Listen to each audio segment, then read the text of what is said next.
It's certainly good to be in a room where the majority are Democrats. People have been coming up to me in the last few days and congratulating me on my new position as the policy leader of the House Democratic Caucus here up in Phoenix. And I've been saying back to them, I feel like I've just gotten a 2-year contract for a new reality show called Survivor, Arizona State Government. And I know we're going to have to eat a few horrible things.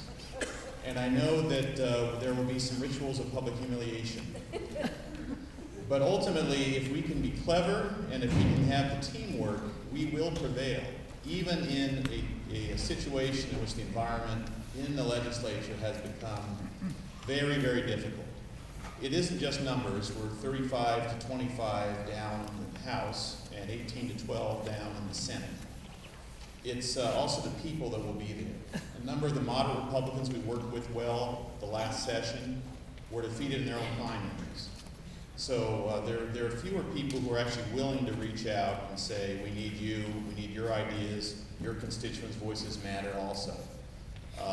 It's awfully important that we be appealing to them to the sense that we are a legislature which does follow in the footsteps over hundreds of years of democracy in this country, that values that every person in a legislative body represents the voice of a constituent and those voices must be heard. We've got a lot to overcome. There is new leadership on every level in government in Phoenix, and we have new committees that have come out. If you've paid close enough attention to committees, you'll see that there's some future signs on just how ideologically hamstrung and recalcitrant this majority will be. There is no more higher education committee in either the House or the Senate. I find that particularly disturbing, given that the universities have constantly come up as a possibility for cuts in the media an awful lot. And there are a number of people who are in the legislature who really don't see the value our universities add to our state. So we're going to have to work very hard to make very clear that the universities are the backbone of our state. They are the key to our future. And we need to make sure that they are supported adequately so that we can grow out of this bad economy faster and stronger and for a longer period of time. There is no transportation committee in the Senate. That's shocking. I actually just came back from a week-long legislative leadership academy where I was among 39 other state legislators from around the West. A lot of very hard right Republicans were there, like Republicans from Alaska, from Montana, from Idaho. I was telling them the sort of things that are going on and what these committees are like. None of them had ever heard of any other legislature where these committees and the way that people act in the majority have been as harshly ideological and partisan as the ones here. They're amazed.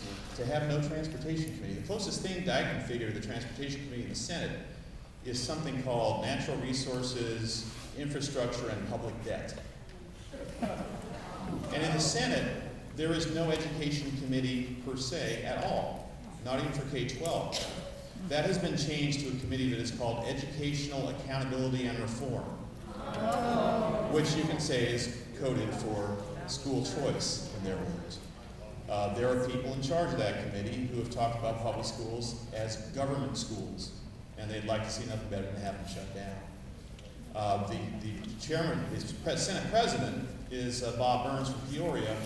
He has so little trust, even in his own caucus, that he appointed himself the rules chair as well, so he could have total control over the Senate. And I would think even his own caucus would be a little upset about that. But the hard right's in charge, folks.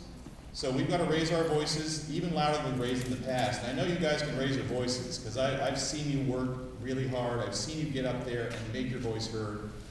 And we need to make sure that every person in this state, especially independents, especially people leaning towards the Democrats who may not have been paying attention to the legislature, people need to understand what these folks are going to do in the next couple of years. I'm going to be writing my Farley report every Tuesday night, letting people know what I see at close range so that we can find out exactly what's going on and what these guys are doing. Everyone else should be paying attention and making sure your friends and neighbors and family pay attention to what's happening. Because I think a lot of what happened was this majority was an accidental majority. I think a lot of folks came out to vote for 102. They ended up voting for a Republican in the legislature. And McCain had some coattail effects, despite the fact that we hoped he wouldn't. But I don't think there was a lot of careful thought about what would happen if we placed the Arizona state government entirely in the hands of Republicans. Now they've got a chance. And if the patch is any record, you give Republicans enough rope, they'll find a way to hang themselves. We just have to be there to report exactly how they do it. So this is a tremendous opportunity, though it may not look that way right now. Believe me, I've just been as hurt and depressed as the rest of you by some of recent developments. But this is an opportunity to really let the people of Arizona know what happens when these folks get all the power they've always dreamed about having. Because I think we come back in 2010 much stronger, and people will be paying attention. And we do take this majority, and we elect a Democratic governor, and we take this state and turn it just as blue as our congressional delegations do.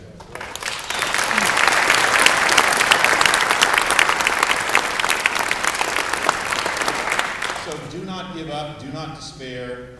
Think what I have to go through every day up there. We are going to do it. We're going to watch them. We're going to hold their feet to the fire. We're going to come back and we will take this state. Stay together. Stay strong. We'll do it. Thank you.